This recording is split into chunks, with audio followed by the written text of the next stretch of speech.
So, assuming that people would be interested in me documenting through YouTube our whole process of going through therapies and getting help with Kinley, we are definitely happy to do that. So you guys can see, you know, progress that she makes, things that she starts improving on, or things that might be struggled, things that might be a little bit of a struggle.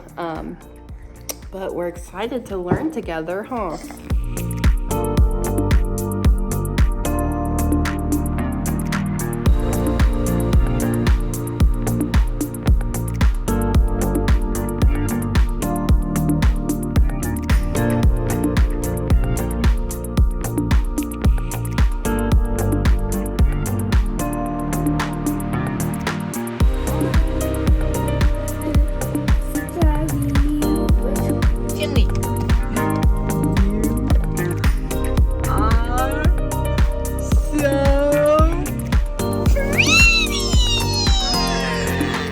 Later in the video, I'm going to share some of the paperwork and questionnaires and all of that the doctor sent us over. So if, you know, you're curious about what kind of questions they ask, whether it's just out of plain curiosity or if you're, you know, wondering about your own kids, I'm going to share some of those later in the video. So make sure you stay tuned for that. So for most people who are being diagnosed, they said they typically do evaluations pretty much lasting the entire day. There's so much that they go through, but because of the limited research and resources that they have for diagnosing 2-year-olds, her appointment was set for a 3-hour block.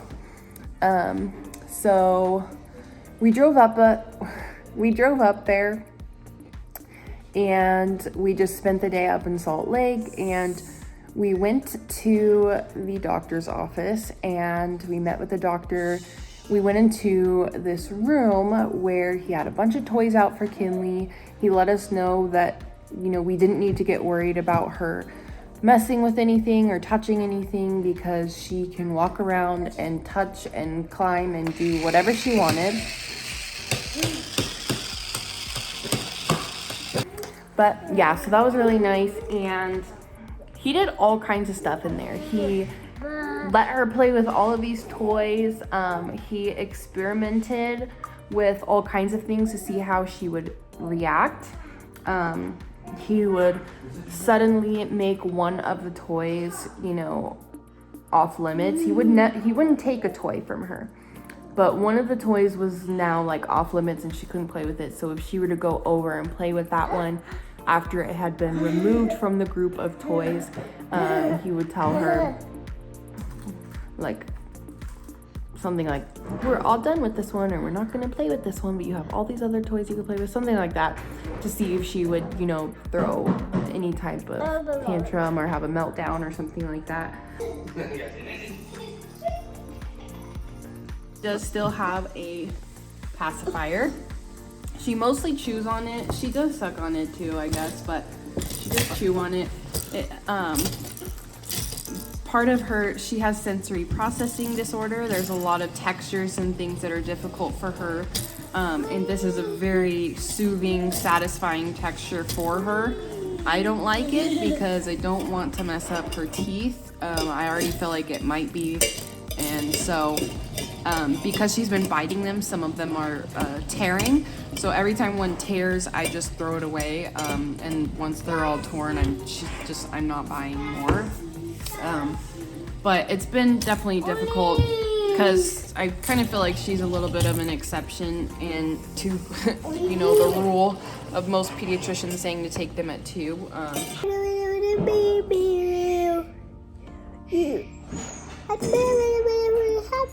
You gonna high five him? High five from Hudson. Oh gosh. We typically have to give her these like kids melatonin gummies, and even then she'll still be up for several hours before she goes to sleep, but she's very calm and happy by herself, and she typically wakes up around 7 every morning, and she's kind of on and off with her naps during the day. Favorite food is probably berries. If I had to guess, like, if she could eat anything all day long, it would be, like, blackberries. One food that Kinley could eat all day long if we let her, what do you think it would be? I feel like it can change from time to time, but if I had to put one food right now, I'd probably say bananas. Oh, I said blackberries. Oh yeah, it's fruit. It's a kind of fruit, but if we have like bundles of bananas she can get to, she will just bring me one after the other and eat the whole thing. He was asking Colin and I a bunch of questions as well, kind of going over a lot of the paperwork and questionnaires we did, double checking quite a few of the questions as well.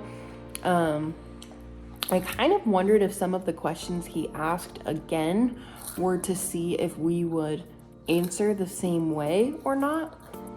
I don't know if that's true. I just kind of wondered that and felt that while we were in there.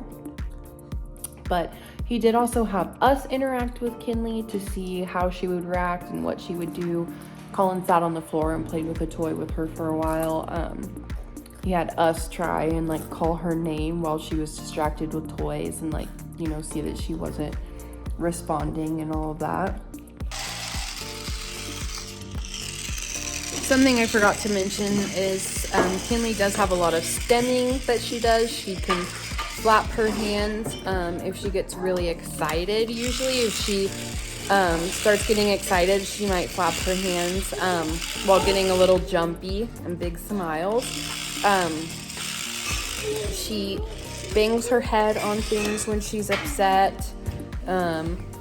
She has like bite marks all around her bed frame. It's like made of wood and there's bite marks all around it.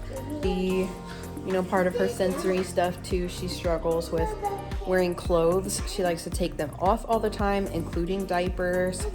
Same with underwear. She just likes to take everything off. She would rather be naked always, which I feel like a lot of kids struggle with that, to be honest. I guess a lot of kids with autism don't do imaginative play. And she didn't for a long time, but she, within the last few months, started doing that. She now loves little characters, like Disney characters, and she reenacts like scenes with them, and she'll say, "Hi, how are you today?" And she says, "I'm good, how are you?" And then she'll go, "Mwah, mwah, mwah," and have them kiss and stuff. And it's really cute when you can catch her doing something like that. But hey, I have these printable Christmas coloring pages for kids that you can just print at home. I have them on Etsy. So you can literally just go on Etsy. I'll put the link in my description.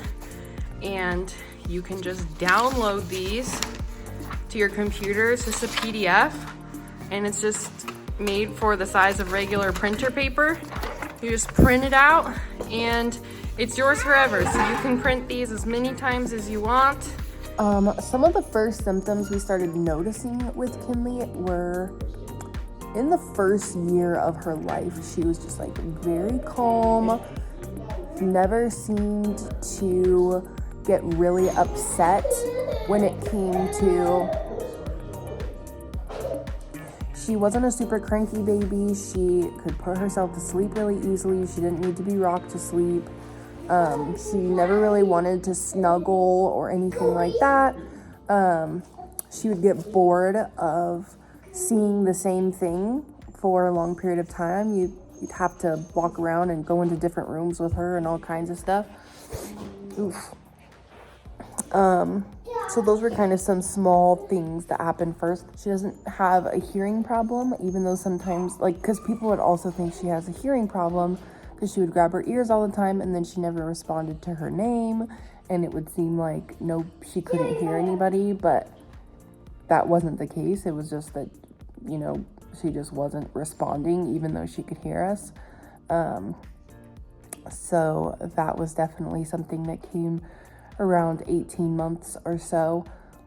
At the end of the appointment, the doctor said that he would need about 2 to 4 weeks to go over everything with his colleagues and other people to confirm an official diagnosis and see where she lands on the spectrum if she is diagnosed. He said he was fairly confident that she was going to be diagnosed, but he wasn't sure where exactly she would fall on the spectrum. So that's where, you know, them doing all of the math with all the paperwork and discussing with colleagues and stuff like that. It's night time.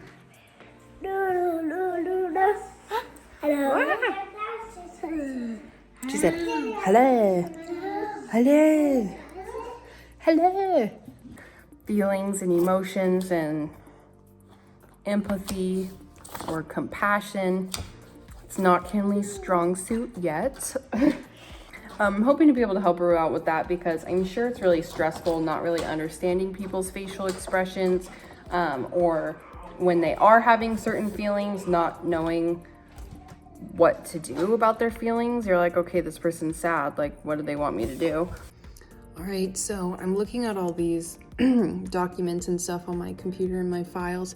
I think it would be easiest to just airdrop them to my phone and screen record the documents, just because they're so in depth. And in case any of you are super ultra curious and you want all of the information, it might be easiest for me to just screen record and add those clips here next. So if you are interested in seeing those questionnaires, yeah, those are coming up next. If not, and you're gonna click off this video, please make sure you're subscribed because I really want to get to 1,000 subscribers. It's my first big goal. And if you're watching, I found out 87.3% of my recurring watchers are not subscribed. So please do it. Please, I'm looking at you, please. And turn on your notification bell so that you know when I post next. You know what I'm saying? You know what I'm saying? Thank you so much. I love you. Go watch more of my videos.